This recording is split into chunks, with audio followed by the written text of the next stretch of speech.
In this video, I wanted to talk about what's expected or what you should expect in some of the Khan Academy problems.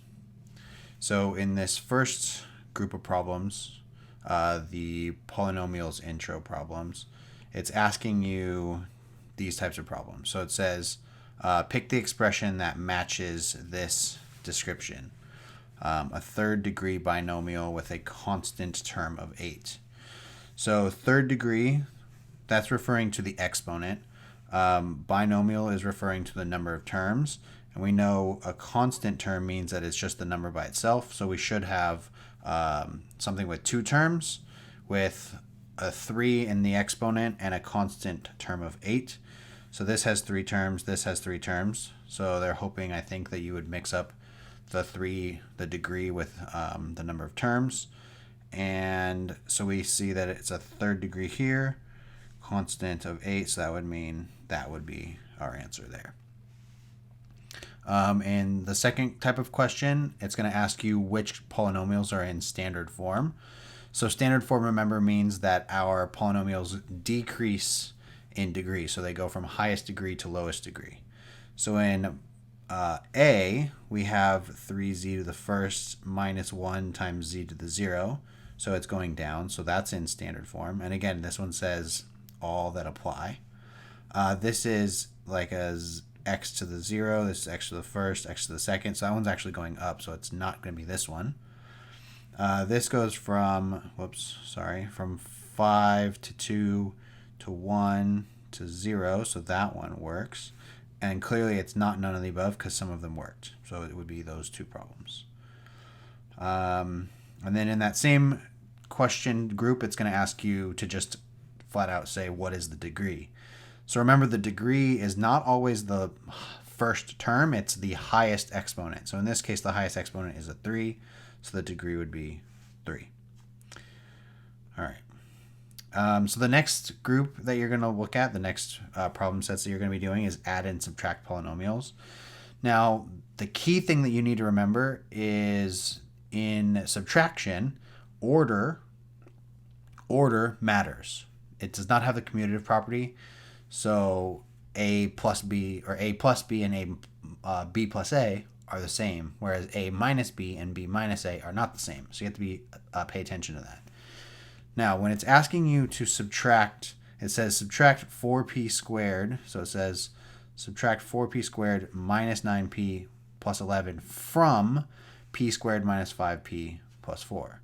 So this from is super important because that's telling us that this is what comes first. So we want to rewrite this as p squared minus 5p plus 4. So it's going to be that expression minus, I'm going to actually move this, minus our second expression, 4p squared minus 9p plus 11. Now, another key thing that's important to remember is when you are subtracting, you need to make sure that with that negative, you distribute the negative through to all of your terms. And so it essentially changes all of your signs. So these ones are probably super important to do on paper. In this problem, it says, again, and your answer, you want your answer in standard form. So decreasing by degree. So again, in this one, answer in standard form. It's telling us to find n minus t, and it defines n and t here. So you're going to take this and then subtract this from it.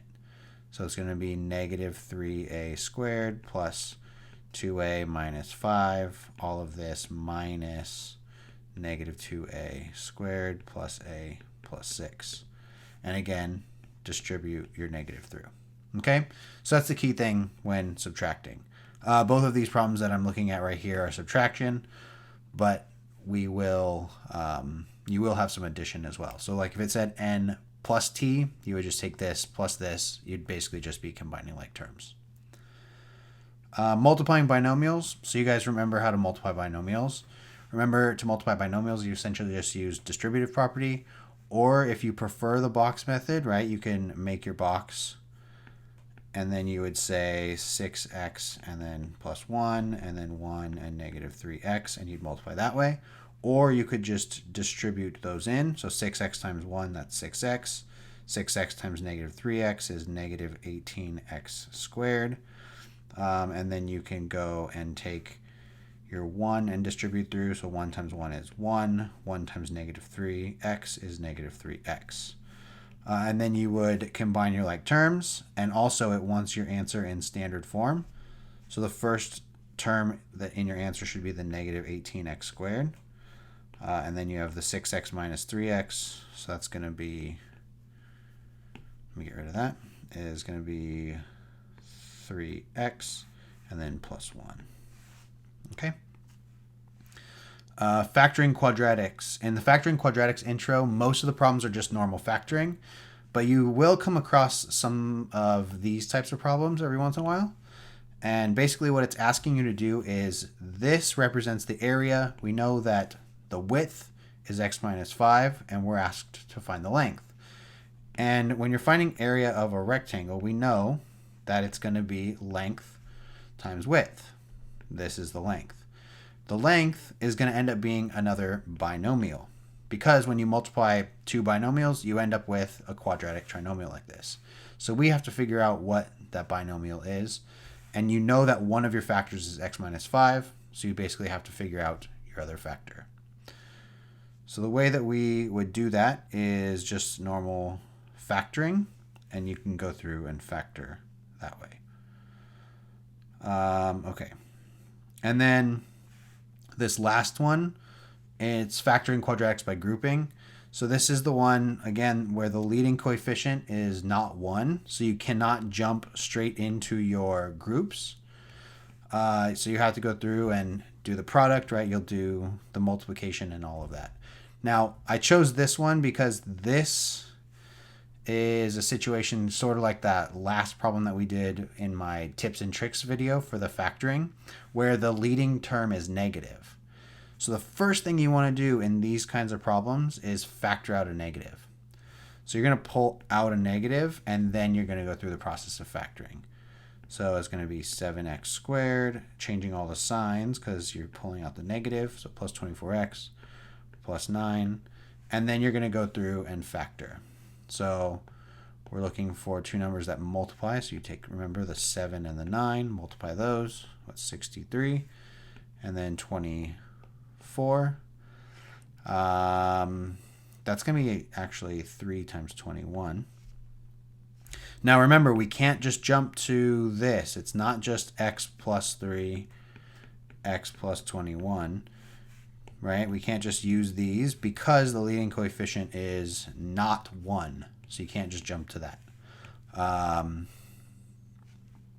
But one thing that we do know, because the back sign, right, the back sign is positive, we're going to get the same sign in our two groups.